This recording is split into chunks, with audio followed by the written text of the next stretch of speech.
Hello, everybody. My name is Pessilist, and this is definitely not any Kingdom Hearts game I've ever seen. This is a plain blue PS4 selection menu with a bunch of names on it. The reason we did this is because we did a donation incentive for which character we are playing.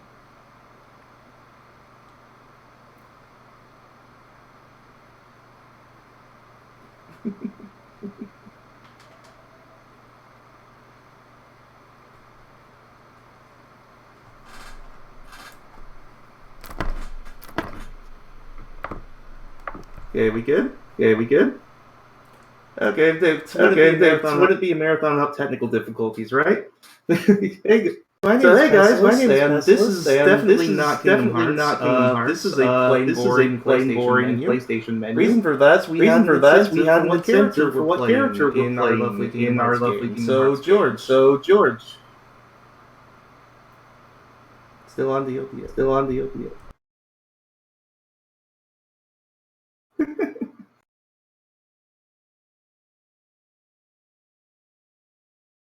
Echo.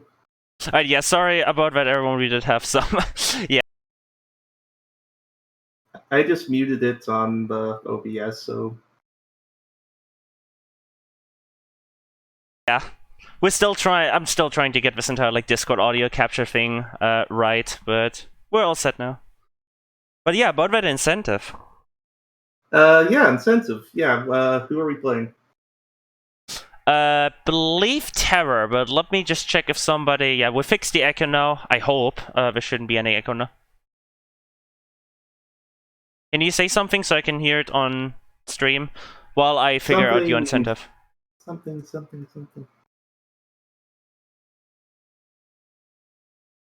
Right, yeah, echo's good. So let me... Okay, so we did not get any further donations in regards to it, Bit Wars, so Terra won. So we're gonna be playing as Terra.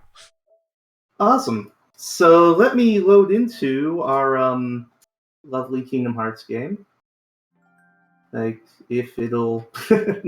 Now the PlayStation's going to PlayStation, I guess. So, oh boy. PlayStation's doing all sorts of fun stuff on me now. This is Terra? This is definitely not Terra. Okay, I don't know what the PlayStation's doing on me now. Anyway.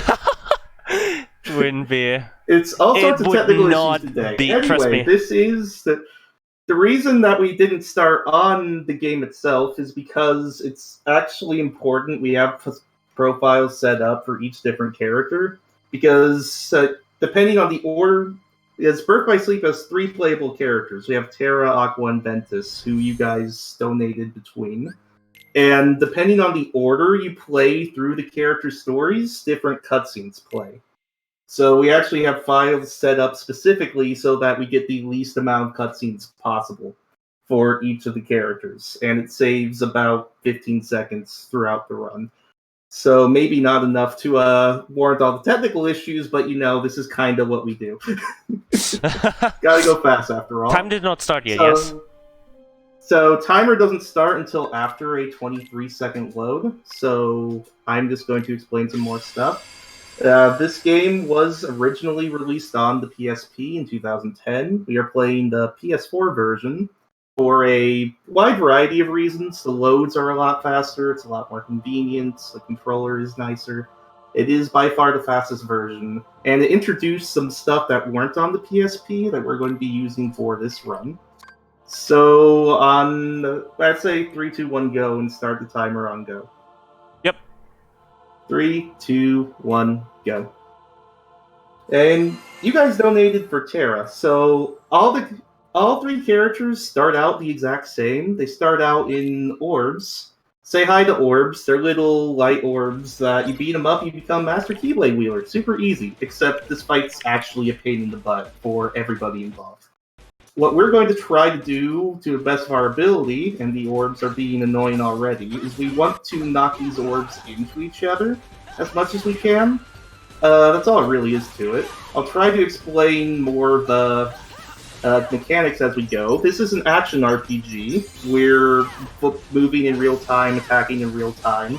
It's like I just did an ability called a Shot Lock, where you go into first-person mode. That's tied to the focus meter in the bottom left of the screen, or bottom right of the screen. In the bottom left of the screen, you'll see a thing called commands. This is where all of our typical RPG abilities go into, like your magic and your Ars Arcanum and Strike Raid and all the typical things you expect in an RPG.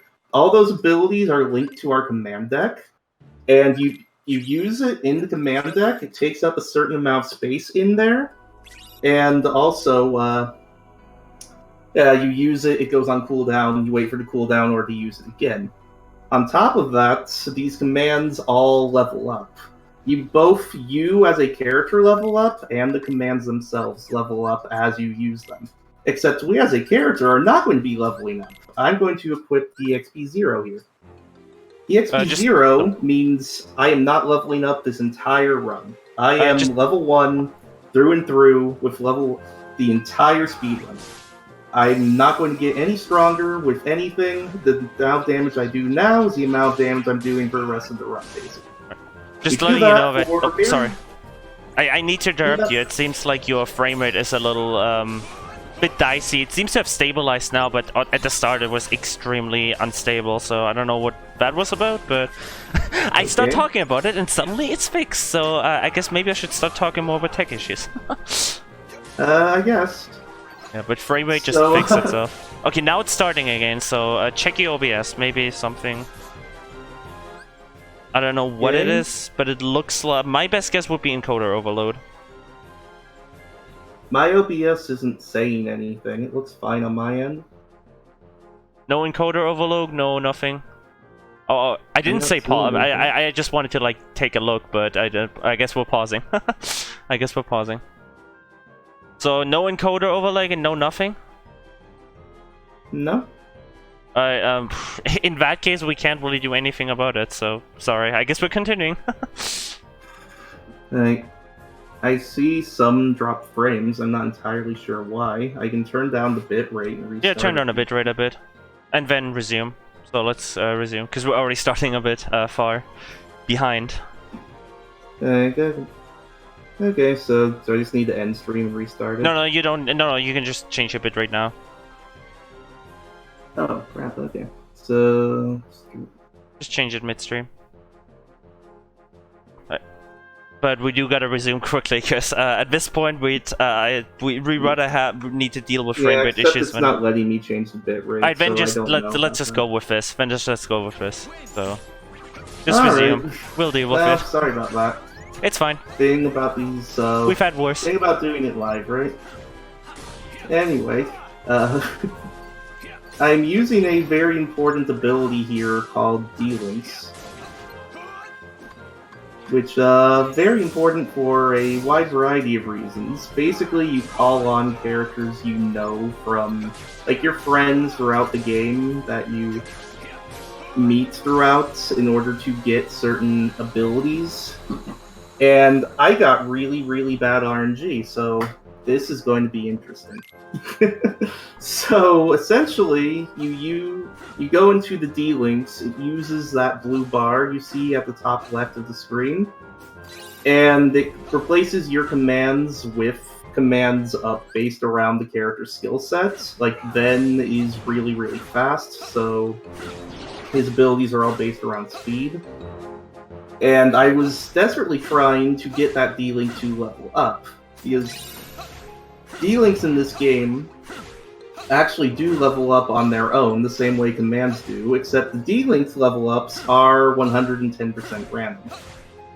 Like, it is entirely based on drops. The level ups literally drop randomly. Like, quite literally. It's 100% RNG if they drop at all, and I kinda desperately need this one, so we're going to try for a little bit to get it, and then we're going to load safety saves, because there's really not much else we can do. Like, bad RNG. Like, you get it in that first force fight, I would say about 70% of the time, a good 60 to 70. It's really, really incredibly horrible luck that we did not in this case. which I guess is kind of just the way everything's been going. So there's nothing I can do about that. That's the worst possible RNG you can expect. I'm just going to grab this sleep chest. And then I'm going to go back in here. There's a save point here. I'm going to reset the game and load a save in this room that has what I need. Because I actually can't continue to run without that D-Link drop. There's nothing I can do about it. Like, you can continue it on easier difficulties, but the thing about Terra on Critical, which is the mode we're playing on, is Critical is by far the most challenging difficulty in any Kingdom Hearts game throughout all of them. Like, it makes it so you do a lot less damage, your enemies do a lot more damage, and without the D-Link, we're really just out of luck in this first boss fight. This first boss fight is hard enough as is. So this is Wheelmaster. He's a big spinning wheel because, you know, Sleeping Beauty, pricks her finger, whatever. The whole reason we wanted Ben D-Link to level up is because we're going to step forward, and you're going to notice our combos are a lot faster with Ben equipped now. That's because as D-Links level up, they get passive abilities. Ben's passive ability is this. You go really, really fast with his attacks. So I'm trying to get him to a certain health barrier to where he'll do that. Then I want to do this, intentionally get hit, so that he will stop charging. Charge up a finisher, now I'm just going to wail on him, see what he does. That's really not the pattern I want. I could be in trouble here, but we made it work. And now he's done. Okay. So it's going to be that type of run from the look of it, but there's really not much you can do sometimes. Birth by Sleep is very RNG dependent in some key instances. Most of it is drop based. There was some RNG in that fight in terms of a couple attacks he could have done. He did one that put me in a lot of danger. What can you do about it, you know? So we're moving on. We have a couple more Disney worlds opened up to us. We're going to Dwarf Woodlands. And we're going to use game features, absolutely not glitches, to just kind of go about where we want. The shot lock makes Terra actually move to what he's targeting, so there you go. We can just go up really high walls, not a big deal. We're going to grab a brand new shot lock, because this shot lock kind of sucks, and the other one's way better. So we will be equipping that very soon. And now we're going to be hopping along, making our way into one of what we like to call force fights. Like, force fights in this game are just fights that you go into, you're forced to fight a bunch of enemies, and there's nothing you can do about it. You just have to beat them all. You're not supposed to get that chest this early. You can just jump up and go over, and the devs didn't think about that. I don't know why I opened the meld menu. But we're just going to equip some stuff. The whole reason I'm equipping these commands is so that they can level up, because the commands do level up as you use them. And we're heading into this force fight. So I also wanted Aqua's D-Link to level up, which I have in this backup save, so we're going to roll with it. The reason I wanted Aqua's D-Link to level up is because of this, Magnet. Magnet is this very, very powerful ability. As you can see, it just gathers the enemies up. It swishes them around, it makes sure they can't really hit me, and that's what a level up looks like. So we're going to get that. And we can use this magnet ability to really make these mobs that can destroy us very quickly, not. Just get out of our way. So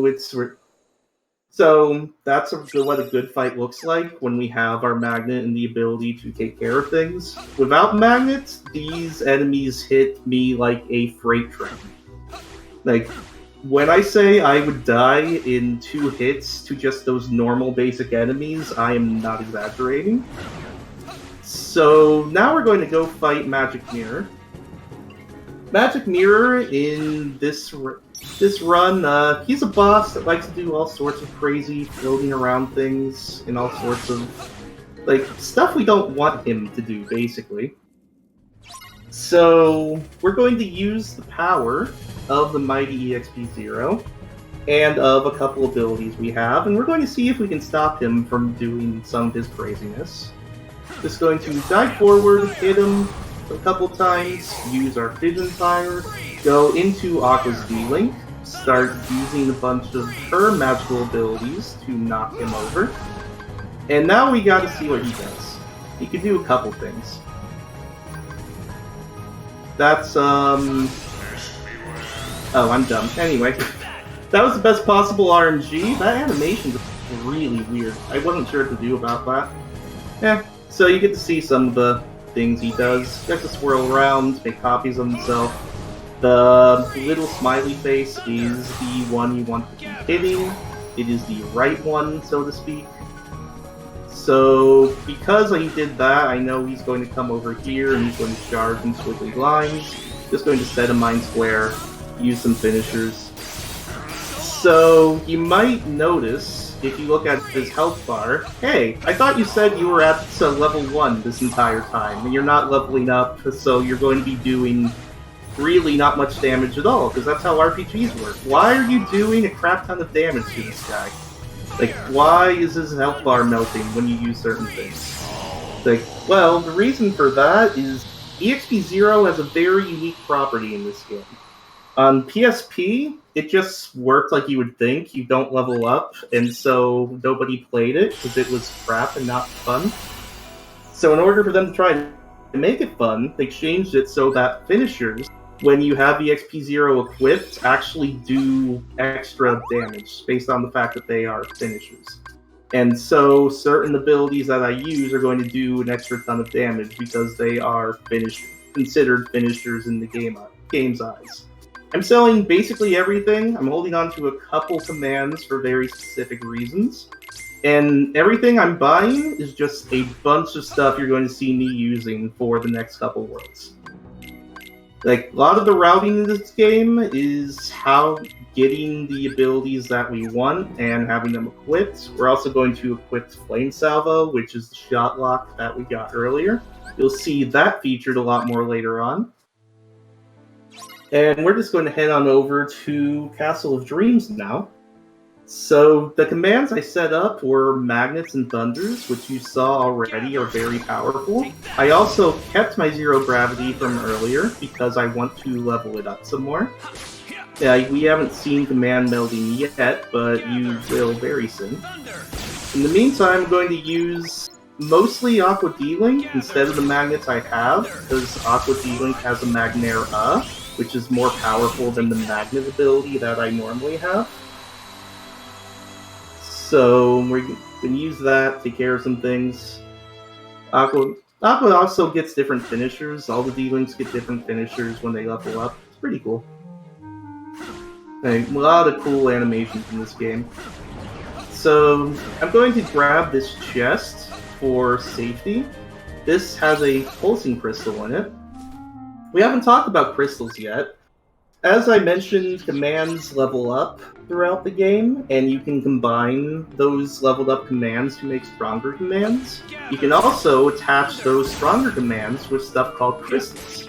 And those crystals basically are what give you the normal abilities you expect from an RPG. You don't get Deep Racer and One Chance and Second Chance and Once More and all that stuff from basic leveling up stuff. You actually get that from melding abilities with certain crystals. So, the whole us not leveling up thing, we're not too horribly worried about that, because we're still going to be able to get our big survivability abilities that we need later on in the game through these crystals. And we're still going to be able to get some of our big attack-based things that we also need. So, not too worried about any of that. This is actually pretty hard movement to get both those guys stuck in one magnet. Don't believe me, do it yourself sometime. These guys can also be a bit of a pain, but they cooperate. So cool. So, how Cinderella Escort works is she just walks if unversed are not in front of her, so we're just trying to clear a path the best that we can, make sure there aren't enemies in front. I'm also, while I'm doing this, looking for certain item or Mostly item drops. I want to see crystals drop throughout this whole thing. We didn't get any, which kind of sucks, but not a lot you can do about that. And I was hoping maybe I could get something like Pure Fire Drop, because commands do drop as well. But we can look at the beautiful ceiling textures. A lot of work went into that, as you can tell. By the way, there's a whole lot of unversed that you're supposed to fight there when you say hi to Cindy at the end. Nah. Nah, no reason to do that. I don't know why you'd want to fight more unversed. Seems like a dumb thing. So, next boss fight, we go over here, grab a Soothing Crystal for an ability you'll see in a minute. We're going to go fight, I always call him Music Maestro, I'm not entirely sure if that's his name. But his whole gimmick, as we grab a Thunder, is that he has a bunch of instruments, and he twirls the instruments around, and he has the instruments attack you, and it's one of those bosses that doesn't really like hitting you on his own, he likes making these other things do it. The funny thing about these other items is, we have an ability called Magnet, like you might have noticed, and you can also notice that Aqua's finisher does a good amount of damage. But these whole boss items, yeah, they still get caught in Magnet. So, we're not too worried about them. They're going to try to do their thing still, you can see the violin attacking me, I just don't really care. Right, I just get to the HP barrier that's going to make him jump. When they turn black like that, it hurts to touch them, so just don't. And so he jumps down on a bunch of Mind Squares, and hopefully the Aqua finisher will do it. The fight can get trolly in that sometimes the instruments like blocking some of the Aqua finisher orbs, and then it can become kind of a pain, but being able to take the instruments out of the equation makes it a good amount easier than it used to be, to say the least. We used to use vent straps similar to Wheelmaster, and they could be very inconsistent. I'm really sorry about the dropped frames. Everything was working fine when I was testing stuff, and of course, now during this it's not. So, first time you're going to see me combine abilities. All of the stuff I just leveled up, I'm now purposely using to get some abilities. I'm combining Magnet Thunder to get a stronger Magnet, Pure and Thunder to get a stronger Pure, and Magnet and Zero Gravity to get a strong Thunder, not Magnet, actually. So, like, all of this is stuff we're strategically getting. I'm also setting up my abilities so that I can, no, that works.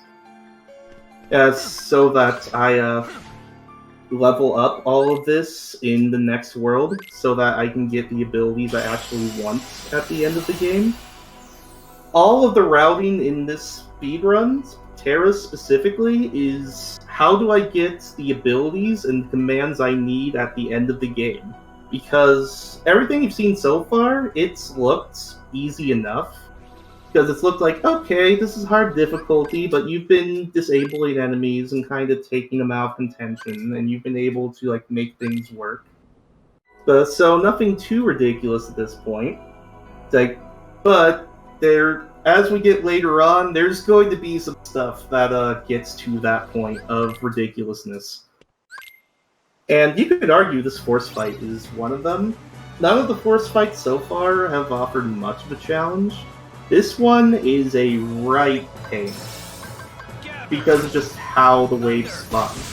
The thing about D-Links is as I'm using them on these enemies that drop blue orbs, because the blue orbs are what allows me to use D-Links. You can see the D-Link meter in the bottom right with the portrait. So, these enemies that spawn right here don't drop them. So I intentionally exited my D-Link to try to take care of them, and now they're just kinda being really mean about it, because everything's being pretty mean today, but what can you do? Then I can get back in it for this wave, because these are enemies I do not want to mess around with. And also the finisher usually takes out one of the next guys, which is super cool. When 2 of these 4 are defeated, rest will spawn in. They'll all come into a nice little magnet and a Mind Square, and this should take care of everything. That was a very hard force fight to kind of route out, because it's how do we use these specific sets of commands that we want to level up while being able to take care of them and have it not be a pain in the butt? The answer is it's still kind of a pain in the butt, but we can do it alright. So say hi to Merlin, say bye to Merlin. We're actually going to go backwards in the speed run, which is unheard of, but we need to buy a couple things. I like Fire Dash, so we're going to take 2 of them. We're short on money, so let's sell some balloon letters, and then we can get a magnet. All this stuff is, again, stuff we want to level up for later on. I don't have enough D-Link, so let's take care of one of these little flood guys. Shouldn't technically need it, but I'd rather have it for safety reasons. We can air slide over to the fountain, and now we're going to do just a tiny bit of grinding. Just a tiny bit. We ourselves don't level up, but we want to see the fires level up like it did there, and the vines level up. We also really want the things in this chest. We got a fleeting crystal, and a Thunder Surge. Thunder Surge, if you know anything about the secret bosses in this game, is probably the most powerful command in this game, and we like Thunder Surge, and we like that the game's giving us a very powerful command fairly early on, so we're just going to take advantage of that. We're also going to make our binds and our fires into ignites. Ignite is a damage over time ability. It does a set amount of damage no matter what you use it on or when you use it, which is great, because it means it does the same amount of damage on beginner as it does on crit. So we don't have to worry about it being nerfed damage. So we'll do that, we'll equip them, we'll equip the fire set dashes we got, and we'll equip one of the magnets and thunders. The Esnua we need for melding later. There's a lot of stuff that will make sense why we're getting a lot later on. And then to get over to this chest for Blackout. We don't need Blackout at all, but it makes really good money for us, so we want to make some good money. Always helpful in an RPG run like this. And now we head over to Trinity Armor. Trinity Armor is kind of considered the midpoint of the run, because it's where all 3 of the characters meet up again.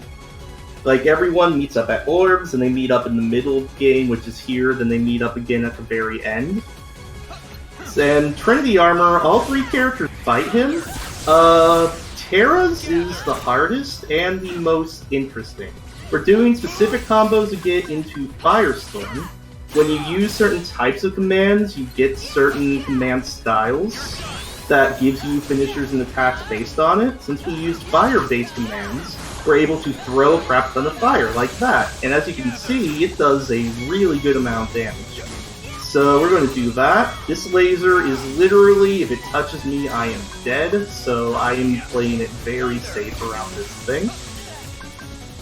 I have my finisher. I do not want to use it if I can avoid it, because I want to be using it on this propeller the way that everything worked out. That's pretty bad. Unfortunately, a lot of it whiffed. There's really not a lot to be done here. I just have to kind of take it out. This is what happens when you don't take propeller out the way you want. I also don't have Firestorm here. Critical Impact is another command style you can get. I was trying to use my commands in a way I wouldn't get it, but you know, sometimes these things happen.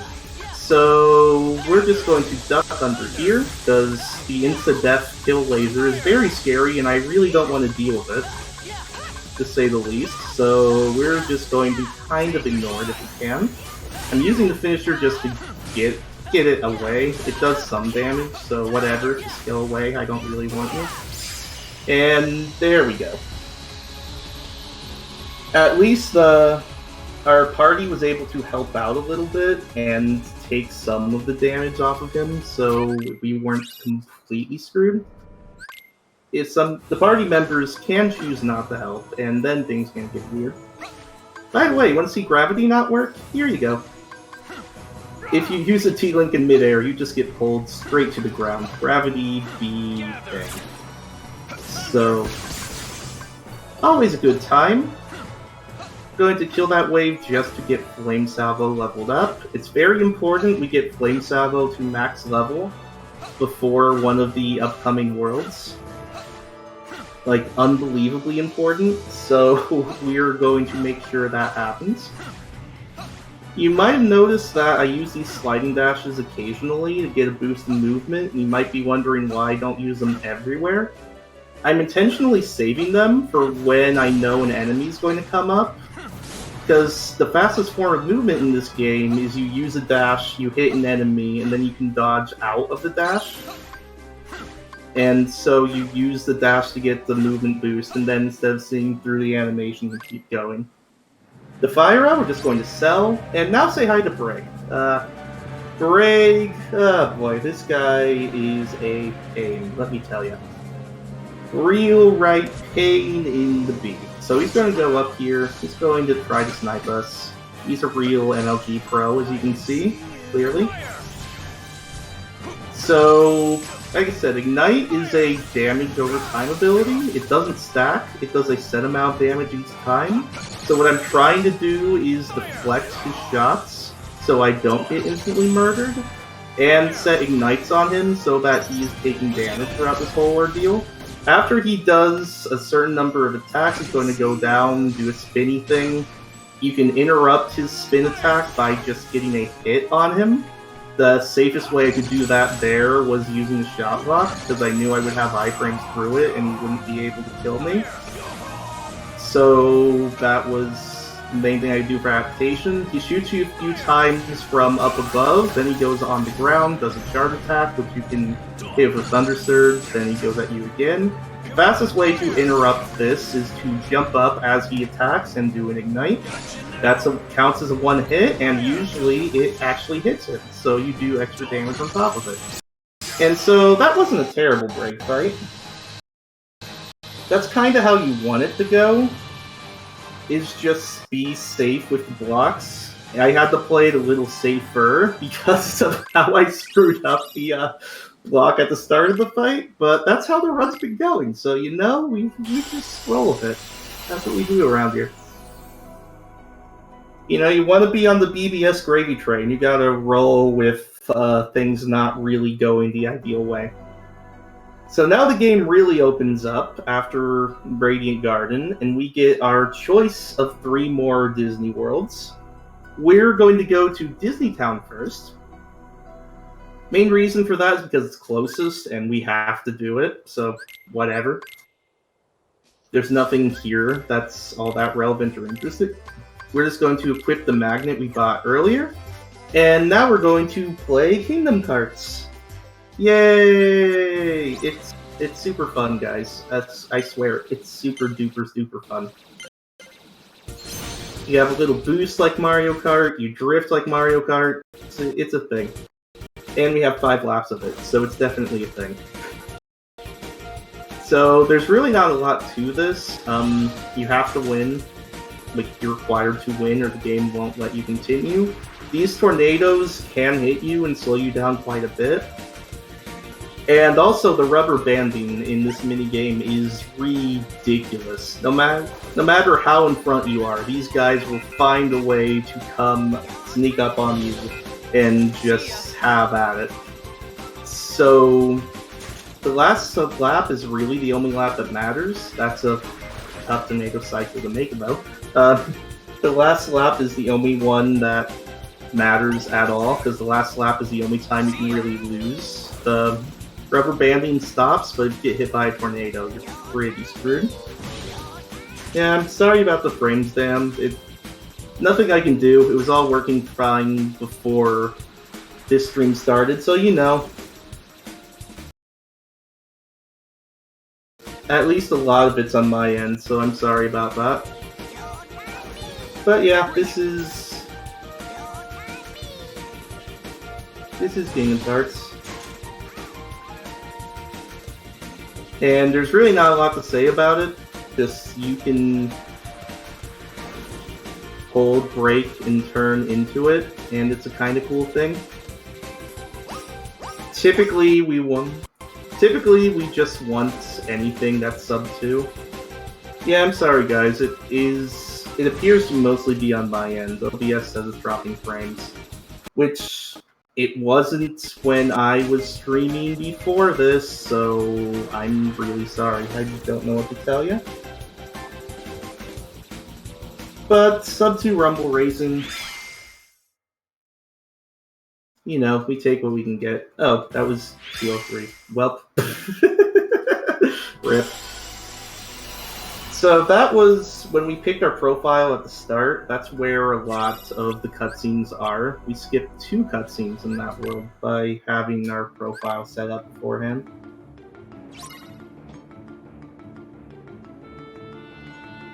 So we're just going to keep on keeping on. This is Olympus Coliseum.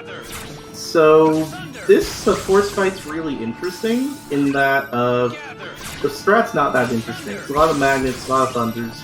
But you'll notice I'm intentionally throwing in a hit in between my magnets and my thunders. That's because the way that the EXP for commands in this game actually works is that you get extra experience for your commands when you throw in a random hit.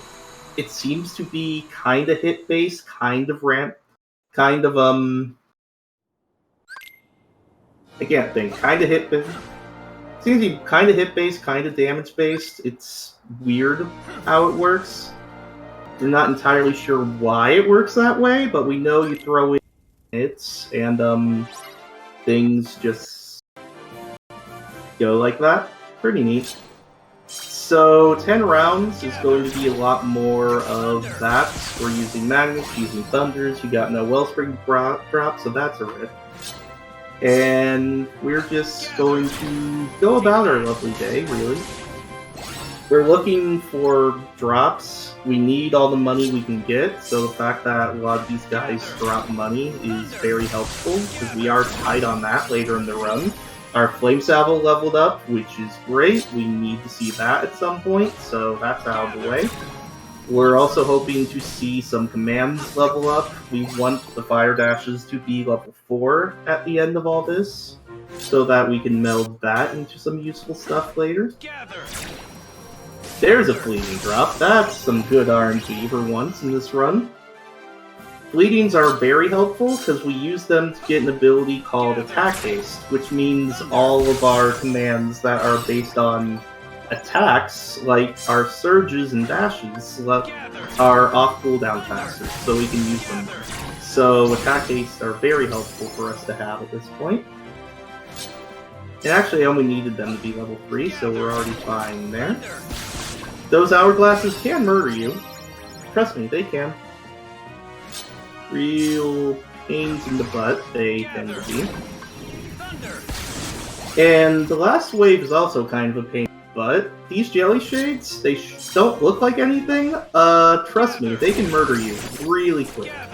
They attack really, really fast, and they can stagger you, and there's not a lot to be done. So that's 12 rounds. For 10 rounds, we got everything we needed to do. It's all good. So the stun edge from the very beginning of the game, we're going to meld with our magnet in order to get a Magnera. We got an Attack Haste too, which is good.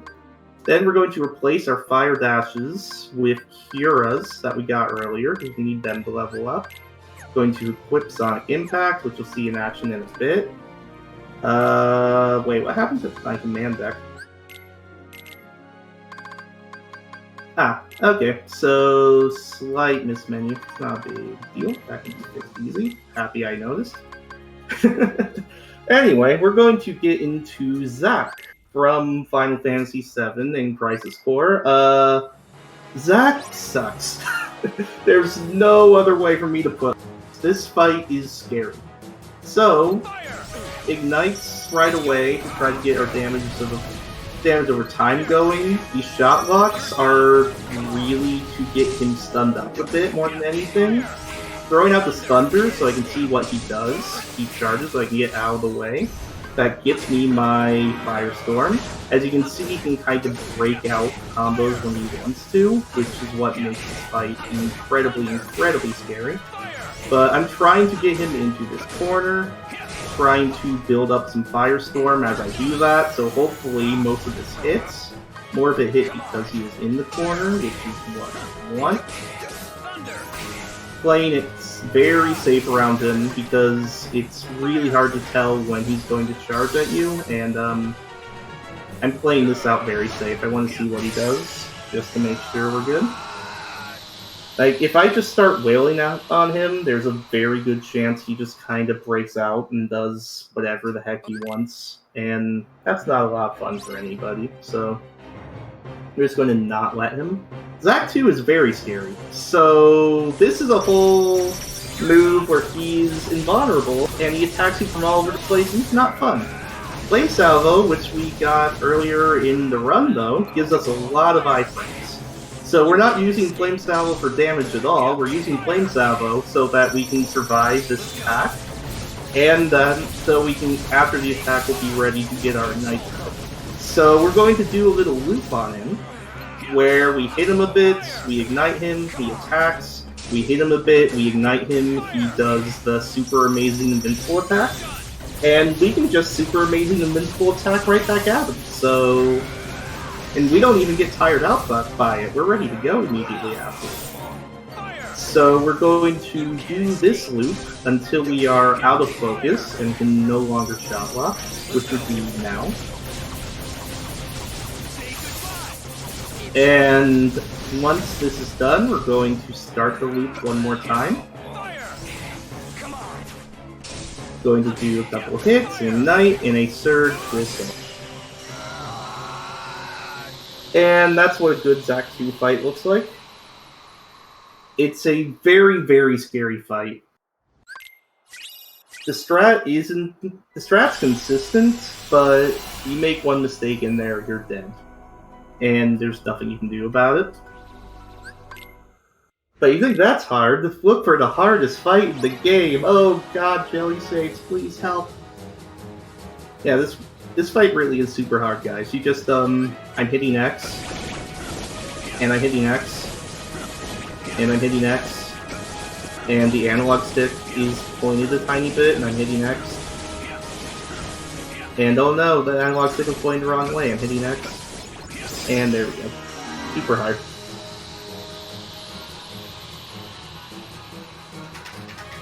Yeah, not really. This force fight right afterwards is not easy, though. A lot of stuff that can go wrong here.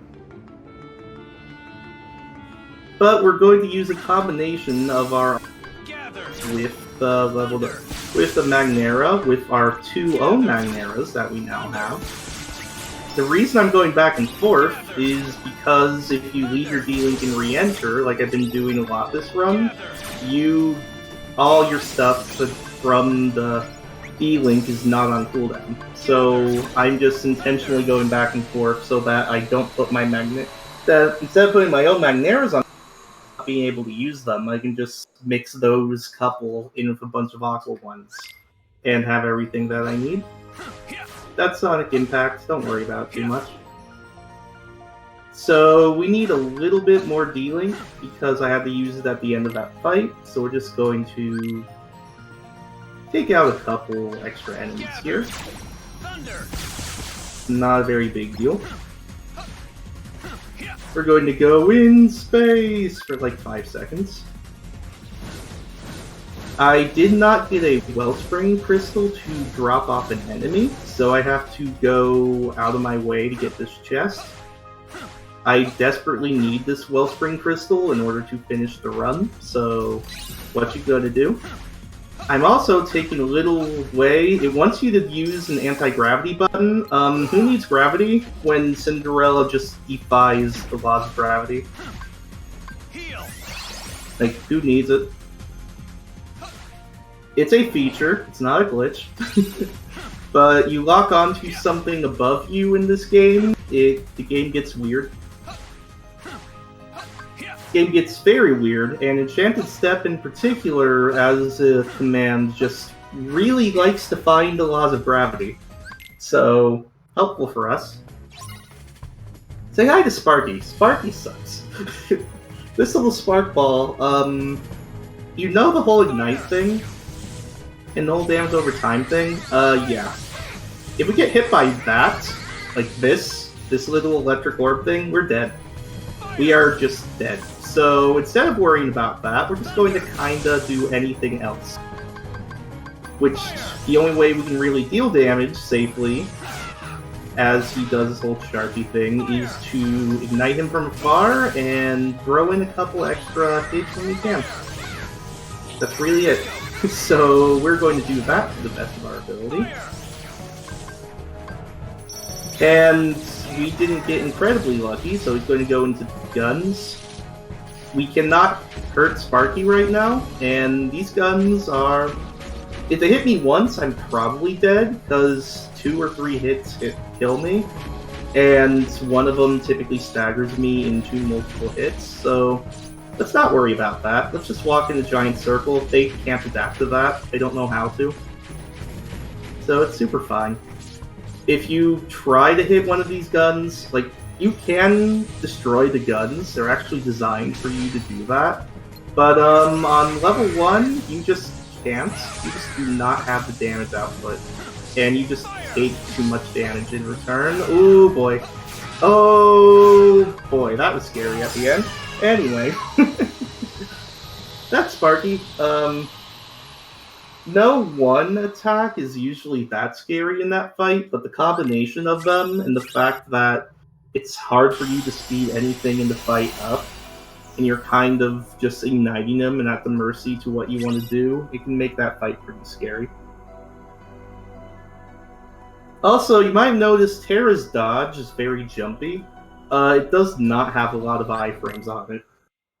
It does have iframes, but not nearly as many as the other characters, so you are at the mercy of some attacks in the game that you would be able to easily dodge as other characters.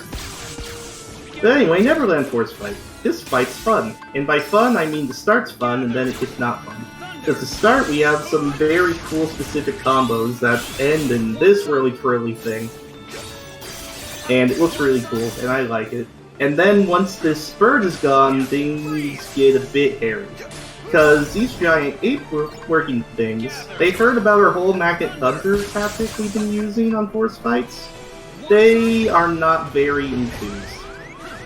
They think that we're cheating speedrunners, so they kinda just ignore it.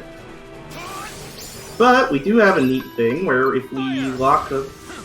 Didn't get it there, but if you lock on and ignite, oh boy, and you can see they also hit like freight trains. So if you lock on and ignite and then switch targets on the lock on, you can hit 2 guys with 1 ignite, which is very nice. It means that even though they like to defy our whole magnet thing, we can at least take care of them.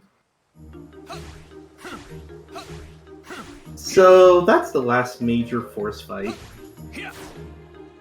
Now we're going to sell a crap ton of stuff. Like, a crap ton of stuff. Anything we don't need, it's gone now. Goodbye. It was nice having all this stuff, but we don't need any of it. Even the Ignite, who cares? We're going to use it to buy up 3 Thunder Surges and a block. I'd say block? You need a block? Why would you need to buy a block? I don't do a menu now. There was a time I used to do the menu there, so I was thinking about that. It's like... But yeah, block and everything else are commands, so you can buy them, and they do level up. Which, we need an extra block in order to meld our current block with another command. But it'll give us an ability called Renewal Block, which means we heal based on the amount of damage we deflect, which is kind of important. You'll see why in not very long at all. But we're just going to do some nice maneuvering here, and come up against the biggest, baddest villain in this entire video game. You ready? And you little... I will put you in your place, you little mischievous rot. And your place just happens to be the entrance of this cave, just over here. Just, you know, just, you're obstructing my view of the water to just move. Just, yeah, right there, right where you are. Just stay there. That is your place now. Just, I don't want you leaving. There's no point for you to do it, so just stay there, you know? It's nice, waterfront property, just stay there, have a good time, maybe eat some Keyblade wings while you're at it, you know, no big deal. Yeah, even the pop-up for this fight just says put Pan in this place, so it's cool. I'll commentate now that you might have noticed I never changed my Keyblade throughout this entire run. That's because the Keyblade doesn't do anything. It does stuff on anything that's not level 1, but when you have EXP 0 equipped and it's boosting your finishers, the Keyblade just doesn't do anything. You do the same amount of damage no matter what your Keyblade is. So, no real reason to change it. I probably will for Swagger. So, these are a bunch of Jelly Shades, some more going in and out of D-Link in order to use our magnets fast and efficiently. Gain some level ups, don't really care. Yeah, nothing too bad there.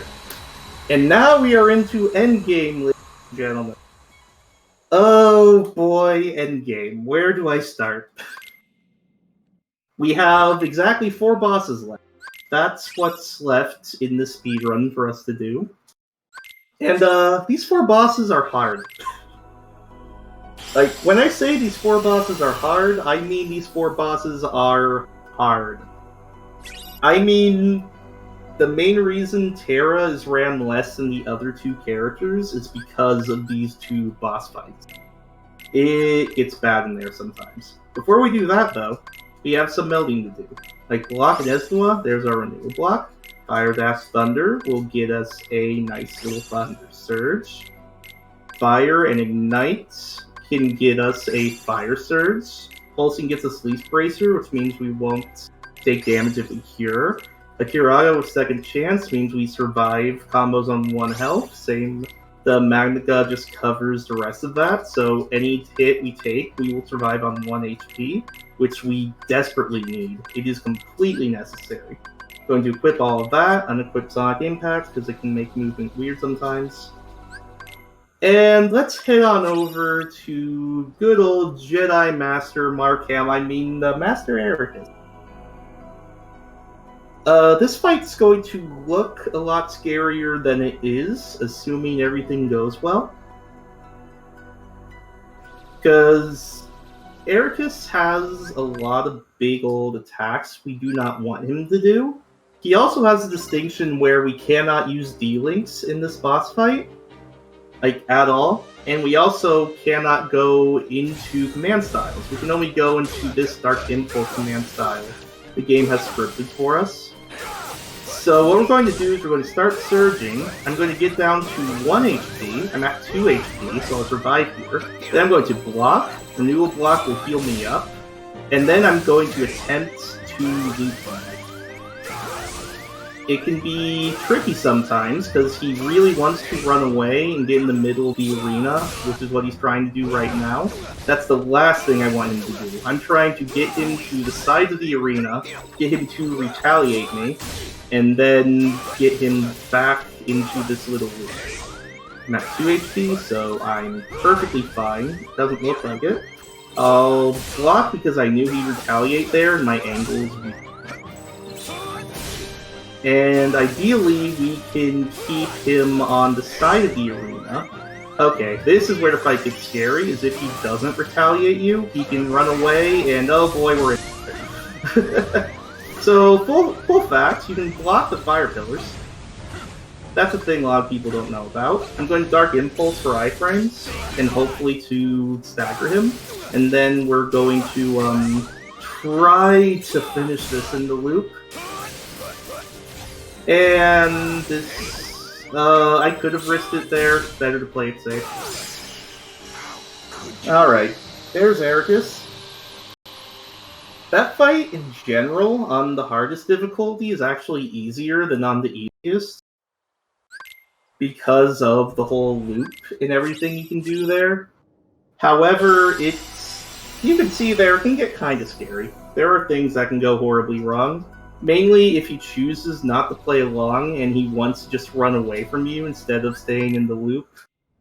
Things get dicey real quick when he decides to do that. I'm too lazy My Keyblade doesn't do on anything, my but I'll put second. Chaos Ripper for swag. And to show off something. Plus Chaos Ripper just looks really, really cool. Hey, just wondering, how are we doing, like, pacing-wise? Like, how much is left around? If everything goes well, 5 minutes.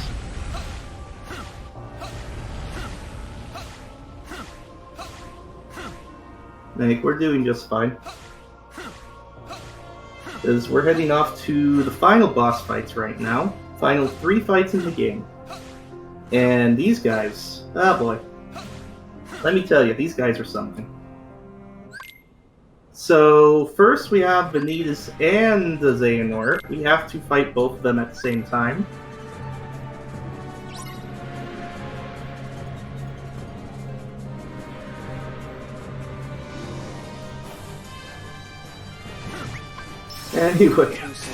Anyway, so we're going to go into Peter Pan D-Link, which we got after completing Neverland.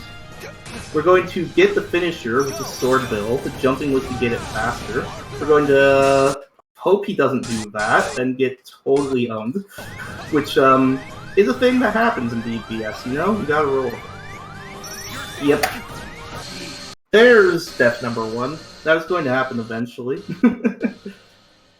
This category is very hard, and this is one of the scarier fights. It's not a hard fight, but it's very scary, because they can just troll you like they did me there. They haven't trolled me in ages, so I guess it's a given they trolled me in the marathon. What can you do? But a lot of attacking, air hit to fill it up faster. Hopefully the Flame Salvo actually gets him. Nope, it hit Xehanort, which is bad, which means Xehanort's going to get aggro on me, which I do not want. All I want is Vanitas taking some hits, so that he'll light up like he did before. I'm trying to be very careful with the amount of shot lock I use here. Excuse me, right? There he is. So now watch his HP. There we go. Remember how I had said EXP 0 boost all your finishers? Swordbill is like 1,000 little tiny, really fast finishers. And when all of them are being boosted by EXP 0, back down. Only fight we can use it for in this category, though, which is a real shame. We use it on this guy, and he just teleports away. So instead, we can use a lot of surges. The main reason surges are so powerful is because A, it's a lot of iframes. As long as the surge is active, I cannot take damage. I'm completely immune. And B, it can hit multiple times, ideally 3 times. It has 2 to 3 hitboxes, depending on how you position it. I'm actually walking backwards to get multiple hitboxes on Xehanort here. And when you have 3 to 4 attack haste, you can kinda just get him going. Alright, it's the main event. The run killer of all run killers. Meet Terranort. Terranort is happy and he wants big hugs made up of your soul. You will have noticed that I don't have my fancy swag Keyblade anymore. You get that taken away from you. You also get your D-Links taken away from you. And you also get your body taken away from you, but you know, that's a whole thing. And what we're trying to do is we are in full reaction mode. If he does this attack, we want to use our surges at very specific times to hit him. When he does the Dark Volley shot block like you saw earlier, I'm just trying to reflect it right back at him. We are in full reaction mode. I have no clue what this guy's going to do on a given day. He has a set amount of attacks. We're in phase 2, which I know because he did that. Yes, he can cure, don't worry about it. He typically cures 3 times on average, not a big deal. It's just an extended hitbox, don't worry too much about it. And as you can see, if you are wrong within a couple seconds of any of these dodges, you take a crap ton of damage off of those hits. And then when he wants to, he can use what we call a desperation move, Here, he calls up a bunch of meteors. He's not immune, he can take damage, but the bigger thing is these meteors thrown at us are going to deal damage to us, unless we shot lock through it, like I do here, which gives us iframes. Okay, I'm locked on, so that's fine. We can use renewal block in order to heal up. Not a big deal. Then we can get back in there. Get some surges going. This one, we attack at the end. We're going to go underground and make him pop up. Do it again. All of these are very specific timings and very specific punishes that you have to learn over long periods of time. This is an incredibly difficult fight, notoriously so. I've had a lot of people playing this game casually, thanking me for showing them speedrun strats to take care of it. Oh boy. He can also combo things like that, where I literally couldn't see anything. He just took all my health. So, that's just what this guy does. Time will be when I get the last hit, hopefully. He's making this fun. Oh boy. He made me time that. Time. Woo! He made that a bit sketchy at the end there. But, that's Terra crit. That is by far the hardest of the 3 characters to, speedrun. GG. If this game looks interesting, I recommend running Aqua. I have tutorials on my YouTube channel. Just look up Pessilist and you'll see it for all the crit BBS runs. It's a cool short run. A lot of cool tricks. Really cool game in general. Your time is 53:31, by the way. That's that's not factoring in the pause we had at the start. Yeah, factors in pause and reset. So yeah, good time. We'll take it. One death in the marathon run is very good. Oh, that's good. Very easy to die in this run. That's good for sure. But thanks for watching. Shout-outs again to my YouTube channel. If this is something that interests you, go find feel free to link it. Feel free to find YouTube tutorials for any crit BBS run you might want to do. If you're interested in it, I recommend Aqua. To start with, Terra is very much learn the game first. Shoutouts to Sonic Shadow Silver and Rebel Dragon and Wyatt for everything they've done for BBS routing in general. And shoutouts to I Am Grig for being the first runner to really start messing around with Terra Crit and start routing out a lot of stuff. There's a lot of foundations for this run were down to him, and there's a lot of stuff that I came and routed in later that I could not have done without his help and a lot of his earlier stuff. So shout out to him for that. And that's Birth by Sleep on PlayStation 4. Thanks for running. That was a great run. Yeah, sorry about the drop frames, but thanks for having me. You did great on the commentary. Your commentary made up for it. And that's the benefit of having Discord capture. Commentary unaffected. I was able to reload the video a bunch of times when it got really bad, and your commentary just kept on going through. So yeah, you can see the in-game time if you're. Yep. In-game time's kind of close, but it counts. It counts loads. It counts a lot of stuff. It's no good. All right. We will be having Yumi Nikki come up very shortly. The run is already ready, so we'll get that going on as soon as possible. Enjoy the marathon, guys. Thanks for running.